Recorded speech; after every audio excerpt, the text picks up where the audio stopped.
To provide a comprehensive overview of our situation, both my wife and I are currently 54 years old and have been married for an impressive duration of 31 years. My wife holds a position as a registered nurse at a local hospital, a role she has committed herself to with notable dedication and professionalism. I have spent my entire career, beginning at the age of 18, working for a home building company, where I have acquired significant knowledge and skills in construction and renovation. Together, we have raised 2 grown children who are now in their 20s and have successfully moved out of our family home, marking a significant transition in our lives. In our mid-40s, driven by my wife's long-held aspiration, we made the decision to embark on a journey to establish a bed and breakfast. This ambition led us to spend several years casually exploring various properties that could serve as a suitable foundation for our venture. Ultimately, we discovered a remarkable 5-acre property featuring a historic home dating back to the 1870s. This residence was originally owned by a family prominently involved in land ownership and agriculture in our region. Over the years, as fewer heirs expressed interest in maintaining the agricultural business, the family began to sell off portions of the estate. Our town has experienced notable growth over the years, primarily owing to its natural beauty and various attractions that have drawn in tourists. The farmland along the main thoroughfares is being rapidly developed, yet the property we acquired is strategically located away from the busy highways, allowing it to retain a sense of tranquility and charm. After purchasing this historic property, my wife and I committed ourselves to a comprehensive renovation of the house, which had experienced some neglect in terms of basic maintenance. Our goal is to meticulously restore the home to the splendor it exhibited 150 years ago while simultaneously ensuring it is equipped to serve as an operational bed and breakfast. In this endeavor, my wife has taken the lead in designing and decorating the rooms, infusing them with a sense of warmth and hospitality, while I assume responsibility for the renovation work and financing the necessary materials. I have a penchant for handiwork, which enables me to undertake most of the renovation tasks myself, although I do not hesitate to seek professional assistance when the situation demands it. In recent years, the housing industry has experienced robust growth, and at one point, my efforts resulted in a substantial income. However, the arrival of the pandemic in 2020 brought unforeseen challenges, forcing us to temporarily halt our work. This pause was exacerbated by material shortages that persisted throughout that period.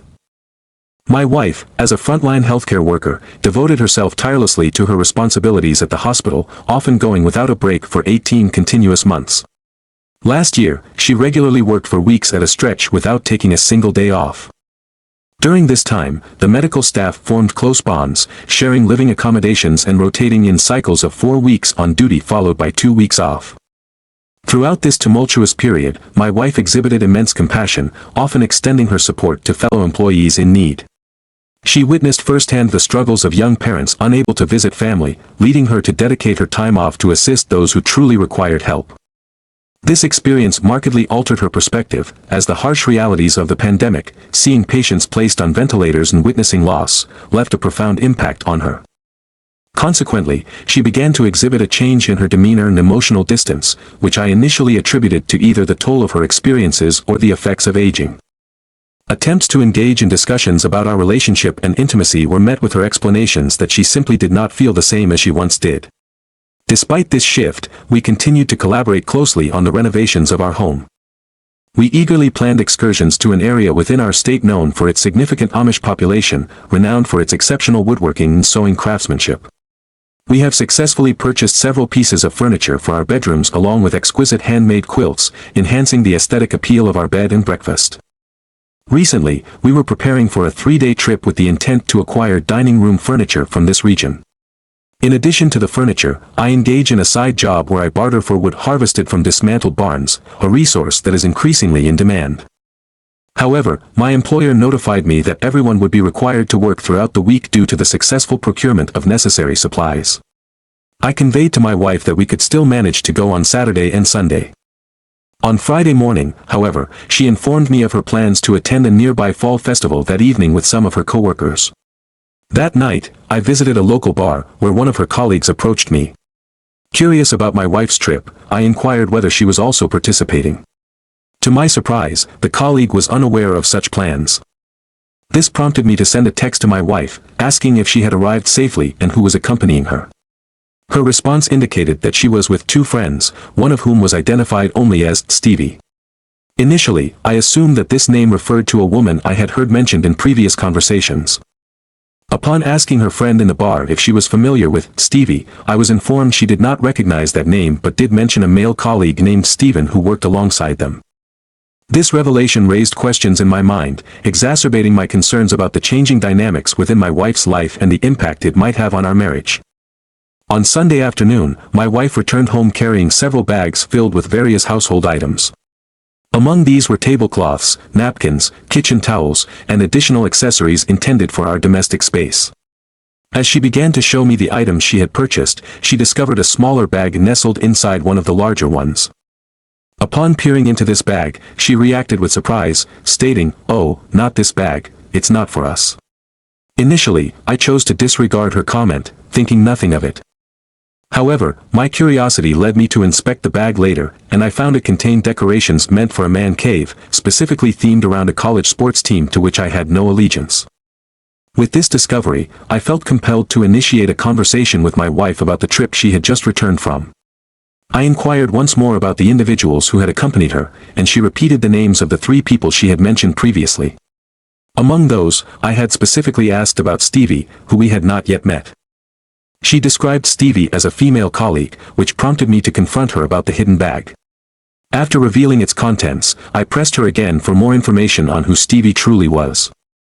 This line of questioning elicited a noticeable emotional response from her. She began to cry and ultimately confessed that Stevie was, in fact, a man with whom she had been involved in an affair since the previous year, during the lockdown imposed by the hospital.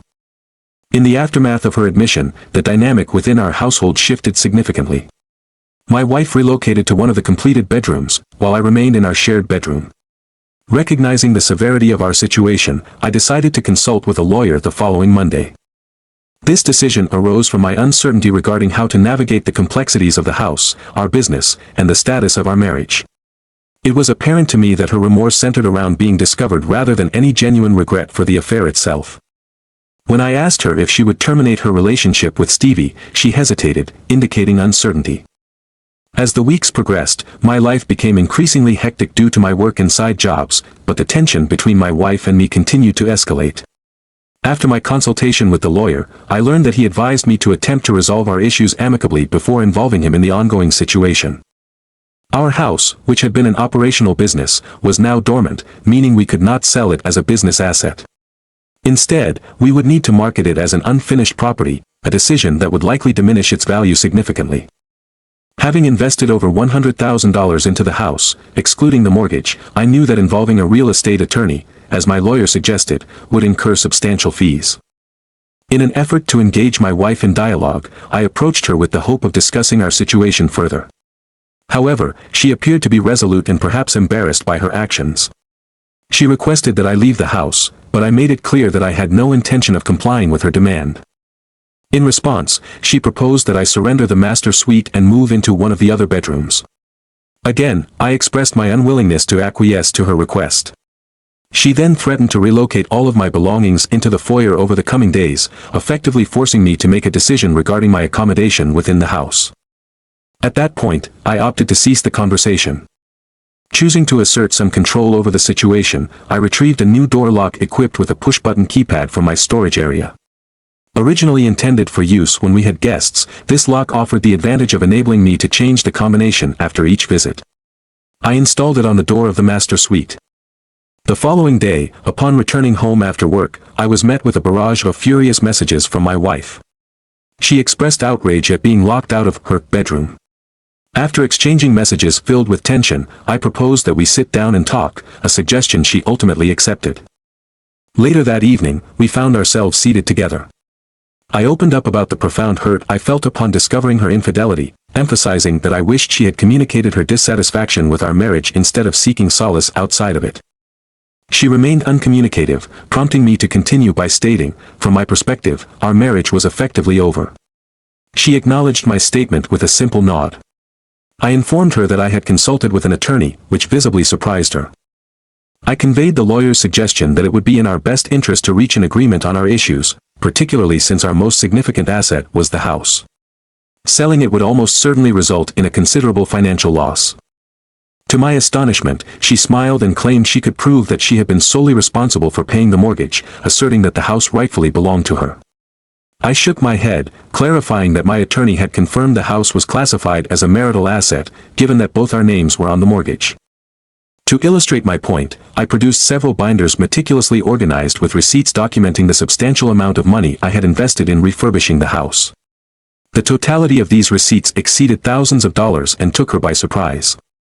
It became apparent that she had not yet consulted her own legal representation. I proposed that we attempt to coexist peacefully, complete the construction of the house, and then determine the next steps to establish a fair resolution regarding our shared assets. On Sunday afternoon, my wife returned home carrying several bags filled with various household items. Among these were tablecloths, napkins, kitchen towels, and additional accessories intended for our domestic space. As she began to show me the items she had purchased, she discovered a smaller bag nestled inside one of the larger ones. Upon peering into this bag, she reacted with surprise, stating, "Oh, not this bag, it's not for us." Initially, I chose to disregard her comment, thinking nothing of it. However, my curiosity led me to inspect the bag later, and I found it contained decorations meant for a man cave, specifically themed around a college sports team to which I had no allegiance. With this discovery, I felt compelled to initiate a conversation with my wife about the trip she had just returned from.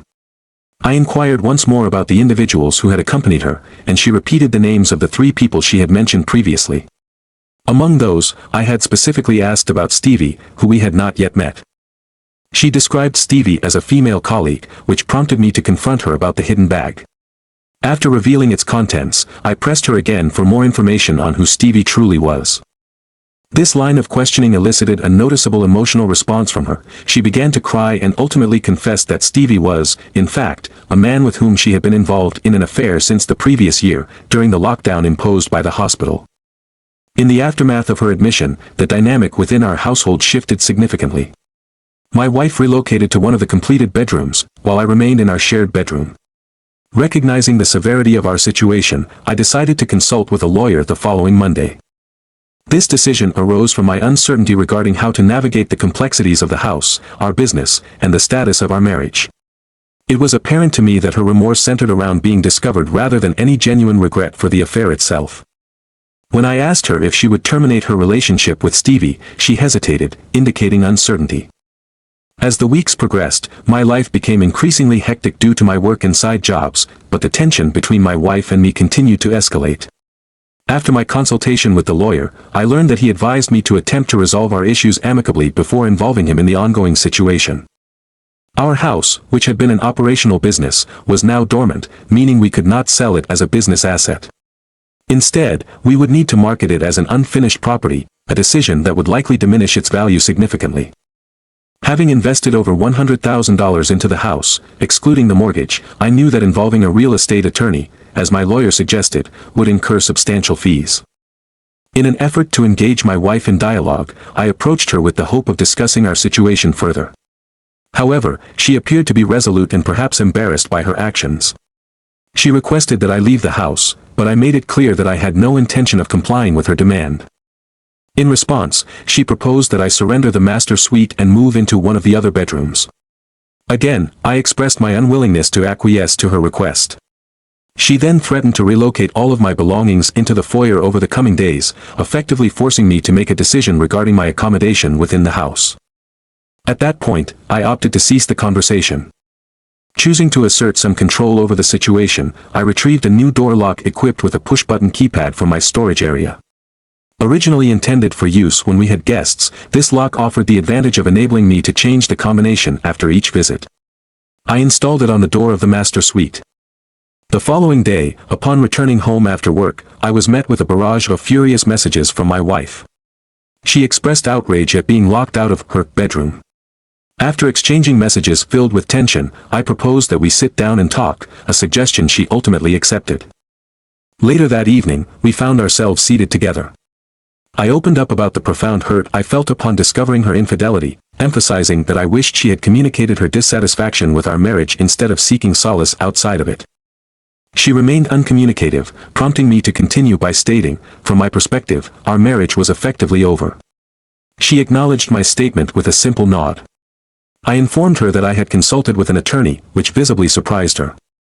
I conveyed the lawyer's suggestion that it would be in our best interest to reach an agreement on our issues, particularly since our most significant asset was the house. Selling it would almost certainly result in a considerable financial loss. To my astonishment, she smiled and claimed she could prove that she had been solely responsible for paying the mortgage, asserting that the house rightfully belonged to her. I shook my head, clarifying that my attorney had confirmed the house was classified as a marital asset, given that both our names were on the mortgage.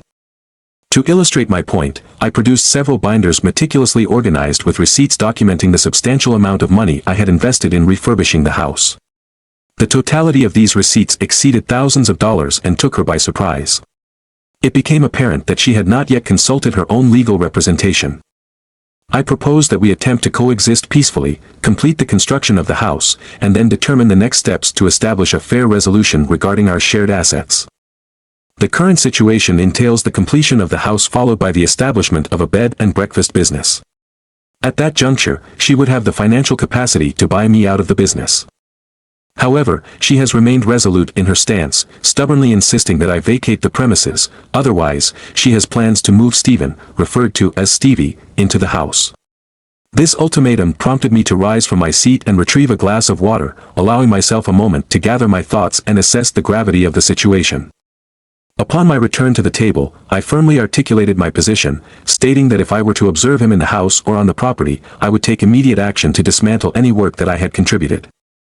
I made it clear that my intention was not to destroy the materials but to remove every nail and screw I had installed and to take down all light and plumbing fixtures. I would replace these with salvaged items, as I held ownership over the current fixtures. I urged her to reflect on this matter, consult with her advisors, and inform me of her decision. The following day, she approached me after several days of silence between us. She expressed a desire to engage in further discussion, mentioning that she had spoken with our children. I had taken the step of communicating the ongoing situation to each of them, and our daughter had proposed a compromise. We could remain in the house until it was completed, allowing us to initiate the business as I had suggested. This arrangement would enable me to possibly move out later while still retaining a 50% ownership stake. My wife could manage the business and hire a small team to assist with operations and maintenance tasks, thus allowing her some well-deserved time off. I indicated that I would take her proposal into consideration, but reiterated that my position regarding Stephen would remain unchanged. Consequently, I have scheduled another consultation with an attorney to address these developments. A significant concern lies in the timeline, as it is probable that we will not commence operations until the year 2023. This pause is predominantly due to the extensive work required on the exterior of the house, along with necessary landscaping projects. Additionally, we must organize a living arrangement for one of us, as the room I currently occupy is designated as one of the rooms for rent. I have been recovering from a stroke for nearly 4 months now, and I am gradually regaining my prior level of health. My wife and I found ourselves in the midst of discussions concerning the division of our assets, as advised by our legal counsel, when I unexpectedly suffered another stroke. One moment I felt fine, and the next I collapsed to the ground. Fortunately, my wife, who is a registered nurse, quickly recognized the signs of a medical emergency when I could not respond to her inquiry about my well-being. She promptly called 911 and informed them of my condition. I spent an entire week in the hospital before transitioning to a rehabilitation program. My wife temporarily took leave from her professional responsibilities in order to care for me during this critical recovery period. Upon my return home, I felt that her unwavering presence and attentive care played a significant role in my rehabilitation. She resumed her work in January when she deemed that I could manage on my own to a reasonable extent. During her 12-hour shifts, our children have made it a point to visit and provide support. I remain uncertain about the status of her relationship with Stevie. During the 2 months she devoted to caring for me, she managed to take a few 3-day holidays alone, which raises my suspicions regarding whether their relationship continues. At this point, discussions surrounding divorce have been postponed. I wish to express my gratitude to those who have inquired about my condition and reached out to me directly. I am steadily on the mend, although I experience some mobility challenges that prevent me from returning to work in my previous capacity. I have now initiated the divorce proceedings. Initially, I wrestled with doubts regarding this decision, potentially influenced by my health complications that clouded my judgment during recovery. In the earlier stages, my soon-to-be ex-wife demonstrated considerable care and support. However, as my independence and self-sufficiency gradually returned, I became increasingly aware of certain discrepancies in her behavior. It became evident that she frequently chose to spend weekends away from home, perhaps once or twice each month.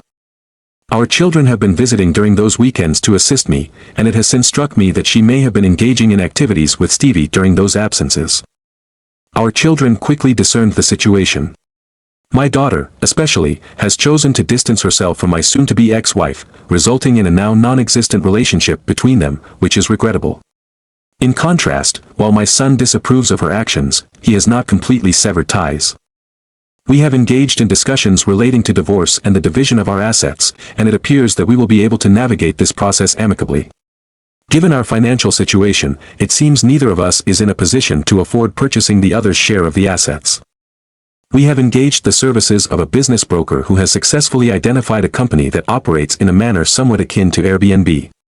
This company has extended a compelling offer for our property, which we consider a significant opportunity. Consequently, we will be proceeding with the divorce process, with the intention of moving forward once the legalities are finalized, expected to take place within a month or two. Following the conclusion of the divorce, the sale of the property will be expedited shortly thereafter. In terms of my health, I must acknowledge that it is not yet fully restored, and there remains the possibility that it might never return to its previous state. However, I am fortunate to have a supportive boss who has been remarkably accommodating as I transition into my new role as a project manager within his organization. This recounting provides a backdrop for what follows, a narrative that unfolds in an equally compelling manner. I have been married to my wife for a considerable period of 12 years, and together, we share the joy of raising our exceptional 11-year-old son. Until the events of last night, I held a firm belief that our marriage was thriving. Throughout our relationship, I have consistently strived to treat her with kindness, ensuring that we did not face significant challenges related to finances or intimacy. I never took her for granted, and each day, I expressed genuine gratitude for having her as my partner. Yet, in a matter of hours, my perspective has shifted dramatically, leaving me grappling with uncertainty. Yesterday, after concluding my workday, I received an unexpected phone call from my local police department, instructing me to come to the station as soon as possible. A sense of panic enveloped me as I feared that something terrible had happened to either my wife or son. However, the officers reassured me that they were not in any immediate danger, they merely required my presence at the station. Upon my arrival, I was escorted into a room furnished with a table and chairs, where the questioning began. The officers inquired about a man with whom my wife works, someone I had not seen or spoken to since our company's Christmas party in December 2019. Their questioning was relentless, probing into details about my acquaintance with this individual, including how long I had known him and how I had come to learn of him. I found myself perplexed and could only respond with confusion, asking them what precisely they were referring to. As time passed, I grew increasingly agitated and redirected my inquiries toward the safety of my wife and son, desperate for answers.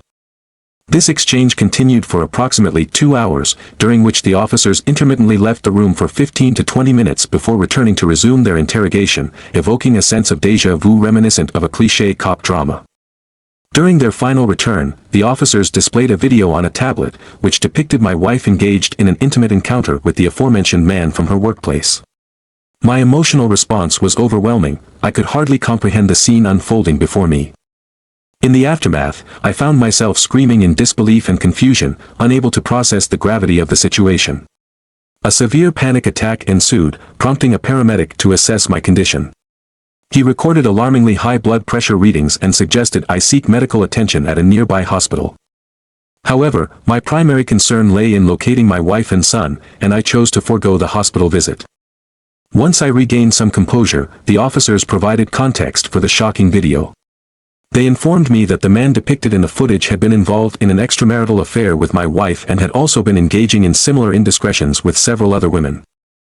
The situation escalated further when they revealed that this man had been discovered that morning, brutally beaten in the driveway of his residence. Although he was still alive, his condition was critical, and there were significant doubts regarding his chances of survival. His wife had granted law enforcement the authority to examine his phone and computer, which led to the discovery of the incriminating video featuring my wife. In response to inquiries about my whereabouts that morning, I confirmed that I had been at the gym and subsequently at work, approximately a 10-minute drive from the gym. After this lengthy interrogation, the officers permitted my departure but cautioned against returning home. They speculated that the violent attack might be connected to the affair involving my wife. Furthermore, they disclosed that she was not the only person involved with this man. Alarmed by these revelations, I hastily made my way home. I arranged for my son to stay with our neighbors and quickly packed a few essentials along with his school laptop. With my tools in hand, we headed to my parents' house located approximately 45 minutes away.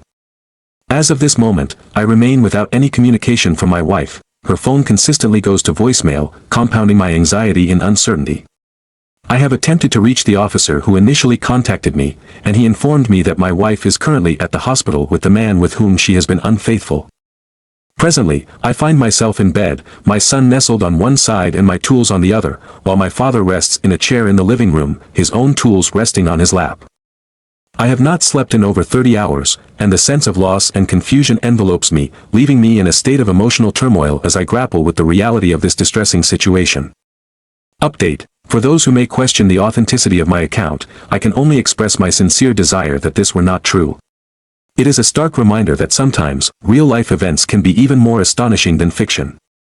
The recent events surrounding the incident have proven to be more astonishing than any fictional narrative for those who have struggled to find an adequate news report on the matter. The assault, due to its sensitive nature, has led to many details being deliberately kept confidential. Local news outlets, in their nightly broadcasts, only briefly alluded to the incident, describing it simply as an assault. This lack of comprehensive coverage has led some individuals to insinuate that law enforcement would not engage in unethical practices. However, my experience contradicts this assertion. After seeking clarity from my attorney, I was enlightened about the extensive discretion police officers have regarding their actions and statements, particularly in situations where an individual is not under arrest. This leeway allows officers to make statements that may not be entirely truthful, as was the case in my situation.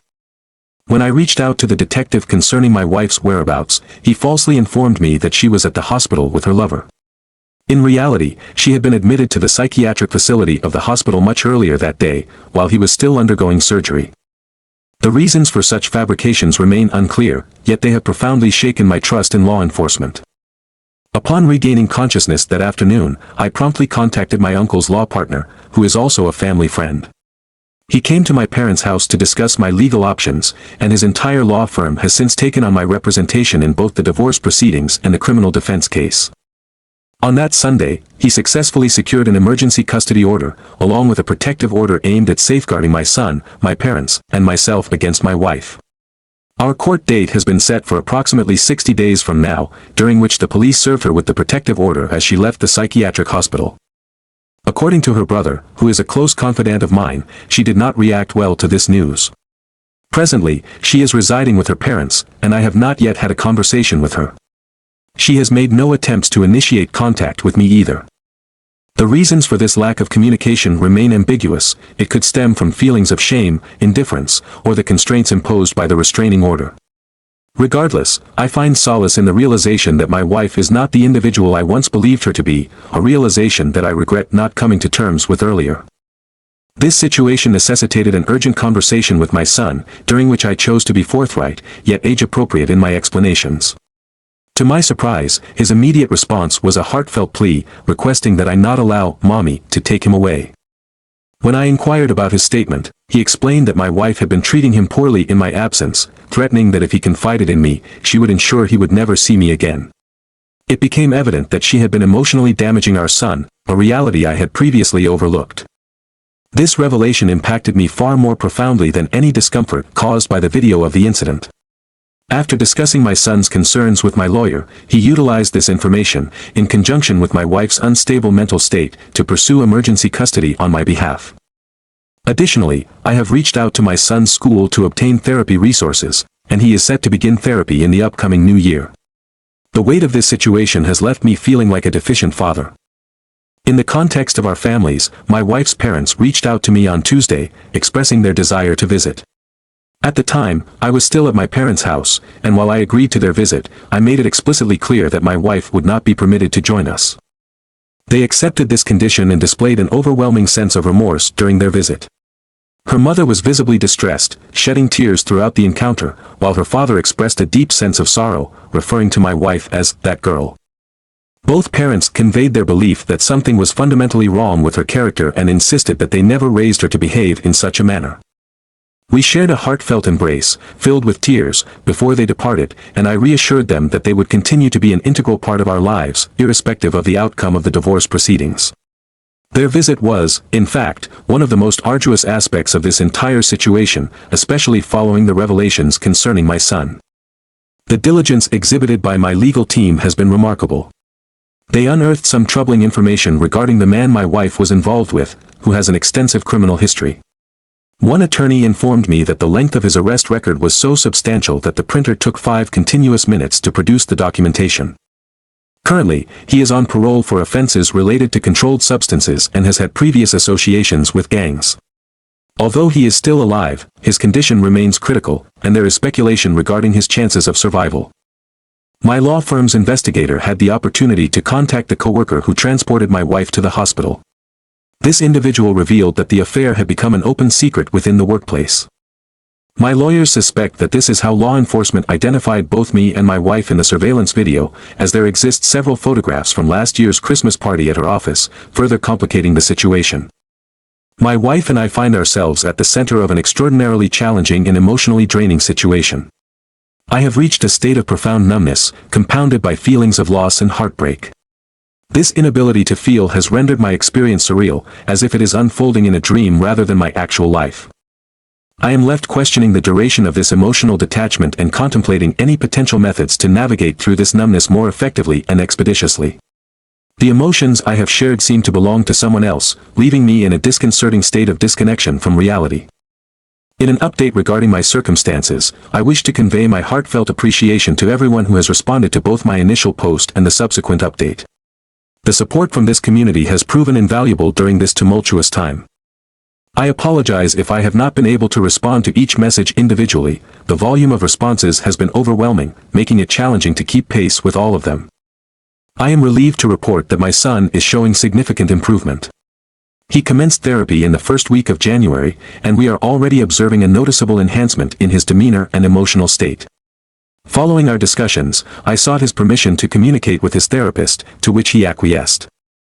My conversations with her have revealed troubling insights into my son's previous experiences with his soon-to-be ex-wife, who has subjected him to verbal and emotional harm during their time alone together.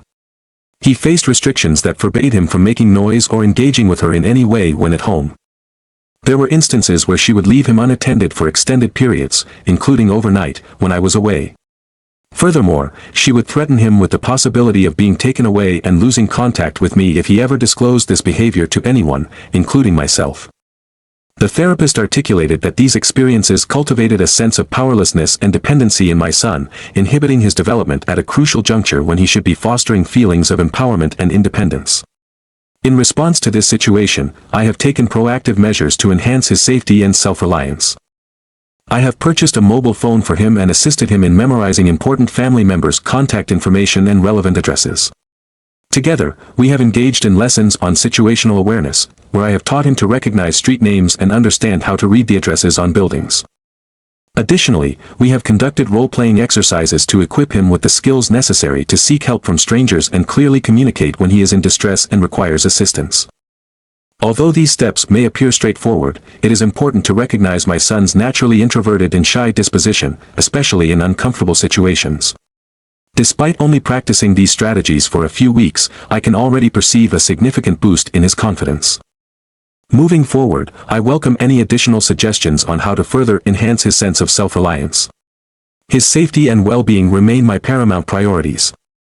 As for my own emotional state, I am coping as best as possible under the circumstances. I began therapy concurrently with my son, and while our frequency of communication may vary, it has offered me a vital outlet for processing my thoughts and feelings concerning the tumult that has enveloped our family. Although the numbness I initially experienced has begun to dissipate, it has been replaced by an intense anger that simmers within me when reflecting upon the actions of my soon-to-be ex-wife and the ripple effects they have had on our family. Interestingly, although I find the feeling of anger uncomfortable, I acknowledge that it is easier to grapple with than the preceding numbness. My therapist has indicated that this progression of emotions is part of the grieving process, emphasizing that the focus should not solely be on how we feel but rather on how we channel these emotions productively. In terms of my legal circumstances, I must confess that I am facing a formidable challenge, one that is undoubtedly the most intimidating I have encountered in my lifetime. I have been granted temporary full custody of my son along with child support, a decision I did not initially seek. However, my lawyer urged that we pursue this course of action. Furthermore, an order of protection for both my son and me was successfully extended during our request for an order hearing, which my wife and her legal representation did not attend. During the proceedings, the judge inquired about the possibility of supervised visitation, yet my son firmly rejected this option. To comply with my lawyer's advice, I had brought him along to the hearing, and the judge subsequently asked my son if he would be willing to speak with him privately. My son agreed, leading to a meeting in chambers that included the judge, a stenographer, and a child welfare officer, lasting approximately 10 minutes. Following this meeting, the judge endorsed the temporary orders and mandated both therapy and a psychological evaluation for my son. Fortunately, the therapist he is currently seeing has the necessary accreditation to work with the courts, negating the need for an additional mental health professional. My lawyer informed me that this connection is advantageous, as the therapist can provide custody recommendations. Nevertheless, I continue to harbor concerns regarding the possibility that she may be granted some form of custody in the future. Despite the tumultuous events surrounding the situation with my son and the other individual involved, the information available to me remains limited. According to my attorneys, Hyun is still alive but remains hospitalized, which adds a layer of complexity to the ongoing circumstances. Since my initial interview with law enforcement, I have had no further communication with the police, leaving me without any new developments to report. Regarding my soon-to-be ex-wife, I had not seen her since the day I was interrogated until our recent meeting on Thursday. She attempted to reach out to me several times, but I chose not to respond. On one occasion, when she called from an alternative phone number, I disconnected the call immediately. My interest in engaging in a dialogue with her has significantly diminished, and I have no intention of hearing what she may wish to discuss. Her attorney has filed a request for a preliminary hearing pertaining to court-appointed mediation, which was initiated when she was served during the second week of January. She attended the mediation session accompanied by her lawyer, and while this may sound trivial, I could not help but notice that, even while wearing a mask, she did not appear to be in good health. During our marriage, my ex-wife was a physically attractive and athletic woman, often likened to a supermodel in our wedding photographs. However, at the mediation, it was evident that she has lost a considerable amount of weight, which raises concerns about her overall well-being. Throughout the meeting, she did not make eye contact with me and predominantly kept her gaze lowered. The requests she and her legal representative made during the meeting were, in my opinion, quite outrageous. They sought visitation rights during the divorce proceedings and proposed shared custody once the divorce is finalized. Furthermore, they requested that we drop the existing orders of protection. To add to the absurdity of the situation, she suggested that we continue living together until the divorce is officially concluded, which struck me as entirely unreasonable given the context of our circumstances. This proposal felt deeply disrespectful, causing me significant stress and discomfort throughout the meeting. However, amidst the disheartening discussions, a moment of satisfaction arose when we revealed a crucial detail concerning the division of assets. My lawyer expressed disbelief and asked, "What division of assets? Read the prenup." The astonished expression on her lawyer's face was indeed memorable, as it became clear that she had failed to inform her legal counsel about the existence of our prenuptial agreement. This agreement, crafted by my late uncle, who was the founding partner of the law firm representing me, is regarded as a robust legal document. In accordance with my uncle's precise instructions, we maintain separate finances throughout our marriage. The house we reside in was a gift from my uncle to me prior to our marriage, and all utility accounts as well as insurance policies are in my name alone. Each vehicle is solely registered in my name, and we did not co-sign any debts for each other. While we do share one joint savings account dedicated to household expenses and emergencies, it previously held around $8,000 but has now been drained to under $300, leaving me with a diminished safety net. The prenuptial agreement outlines that marital assets and debts will be divided equally, while any personal debts incurred by either party will revert to the individual responsible for them. The adultery clause is straightforward: if either party is found or admits to cheating, they will forfeit all claims to spousal support. There are additional stipulations within the agreement, but my lawyer has assured me that contesting its validity would be exceptionally challenging, as it is one of the most equitable agreements he has encountered. A particularly distressing request made by my ex-wife's attorney was for a delay in official mediation for a 6-month period to allow my wife to seek inpatient rehabilitation for what appears to be substance use issues. Although some individuals in my previous posts alluded to her potential substance use, I had never fully acknowledged it until this point. It was difficult for me to reconcile this new information with my understanding of her situation. Following the meeting, I discussed this matter with my lawyer, who indicated that we would address this request in our response. In an unexpected turn of events, my wife, for the first time, spoke to me before we departed the mediation meeting. She handed me a letter she had written, and although my lawyer cautioned me against accepting it, I ultimately decided to take it after considerable internal debate. Regrettably, I wish I had refrained from doing so. The letter commenced with a series of cliched expressions commonly associated with infidelity, phrases that I had been warned about. She professed her love for me and our family, acknowledged her mistreatment of our son, and expressed her self-loathing for her actions. She claimed a desire for reconciliation between us, but candidly admitted to having started misusing her medication following a significant surgical procedure 2 years prior. Eventually, she began procuring medications from colleagues, a revelation that further complicates the already fraught situation. In the course of her struggles, she formed an inappropriate relationship with another individual, who ultimately became her primary supplier of the substances she felt compelled to consume. As her financial resources dwindled, she resorted to exchanging physical intimacy with him as a means of compensation for his services. Throughout this troubling period, she chose to conceal the entirety of these actions from me, driven by a profound fear that I would intervene and potentially put an end to her relationship with the substances that she believed she could not live without. She has since expressed that this individual meant nothing more to her than a mere source for acquiring her fix, and she now carries significant remorse for her decisions, particularly regarding the impact on both herself and our family. In her current reflections, she professes to have gained an understanding of the gravity of her actions and expresses a sincere desire to improve her circumstances for the betterment of our family dynamic. To this end, she is requesting that I grant her a period of time to demonstrate her commitment to change. It is important to note that I must clarify my position regarding the potential for reconciliation. The foundation of our marriage was irreparably damaged the moment she chose to engage in infidelity, an act that was compounded by her disregard for the well-being of our son. Despite her claims of remorse and a desire for healing, I cannot overlook the fundamental breach of trust that has occurred.